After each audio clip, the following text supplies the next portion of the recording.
Mass Effect is ultimately a game about choices. Sure, there's some really fun action and solid RPG stat building, but the real draw of the franchise is getting to see how all of your choices and actions throughout the series pay off. And nowhere is that better illustrated than the ending of Mass Effect 2. The quote-unquote suicide mission through the Omega-4 relay can go so many ways, from really well to really, really bad. And while some of you sickos might get your kicks trying to see how many of your squad mates can get exploded by lasers or eaten by bugs, we're going to assume you want everyone to show up in Mass Effect 3. To that end, here's how to save everybody and get the best outcome in the final mission of Mass Effect 2.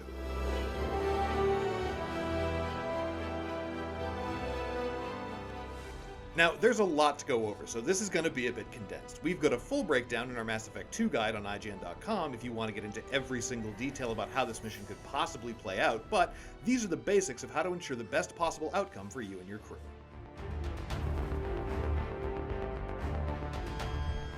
The first, and maybe easiest step towards having everyone survive the Omega Relay excursion is to make sure that you purchase the right upgrades for the Normandy SR2. There are 7 you can get in total, but only 3 of them are actually necessary for the suicide mission. The heavy ship armor and multi-core shielding, both available for 15,000 palladium, and the Thanix cannon, which costs 15,000 platinum. To unlock these items, speak to Jacob, Tali, and Garrus about Normandy upgrades respectively. The next, and most time-consuming step in the process, is to complete all of your teammates' loyalty missions, and make sure that as much of your team considers themselves loyal to Shepard in the process as possible. When it comes to assigning tasks during the suicide mission, non-loyal squad mates are at a much higher risk of being killed, or getting somebody on their team killed, than loyal ones. Now for Jacob, Kasumi, Garrus, and Grunt, simply completing their mission will be enough to earn their loyalty. However, there are a few important choices you have to make in order to secure your bond with your other crew members.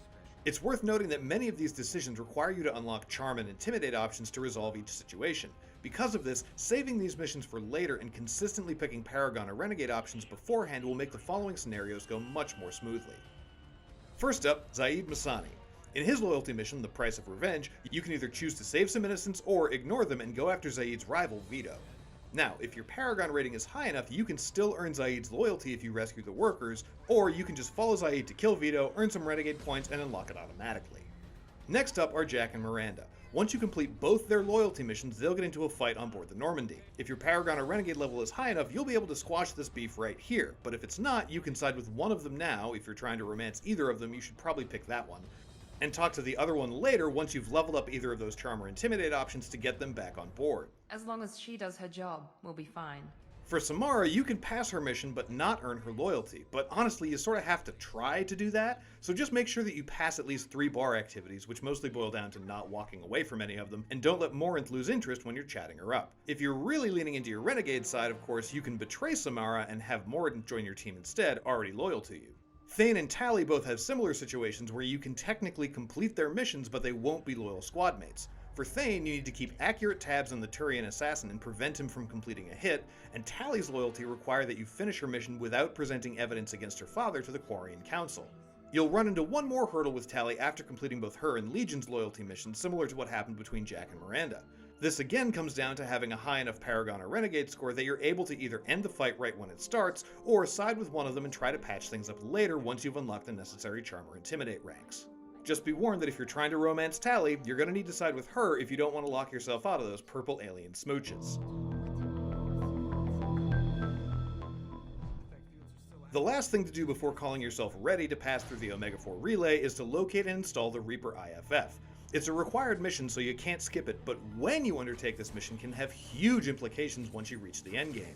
You can technically start this mission right after exploring the Collector ship, but we recommend you wait until after you've completed all of your available loyalty missions before doing so. Then, after you run the mission and get back to the ship, you'll be able to activate Legion and immediately complete their loyalty mission and head straight into the relay, which ensures that you save as many of the kidnapped Normandy crew as possible. Just make sure that you don't interact with the galaxy map between installing the IFF and completing Legion's loyalty mission, or else you'll risk letting the Collectors kill half your crew. It's sort of a weird bug, one that they've hopefully fixed in the Legendary Edition, but you can check out our full guide on IGN for more specifics.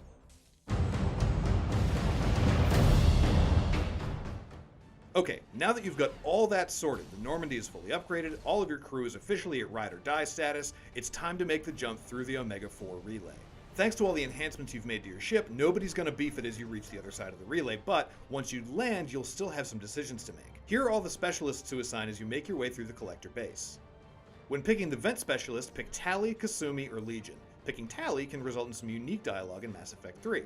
When choosing your Fire Team leader, pick Garrus, Jacob, or Miranda. For the Biotic Specialist, pick Jack or Samara. That'll be more if you're a true renegade. Picking Jack will also result in some unique Mass Effect 3 dialogue. For the second Fire Team leader, your viable options are once again Garrus, Miranda, or Jacob. Once you find the remaining Normandy crew, choose I'll have someone escort you. Since your team is fully loyal, you can legitimately pick anybody, but if not, Morden's a good option.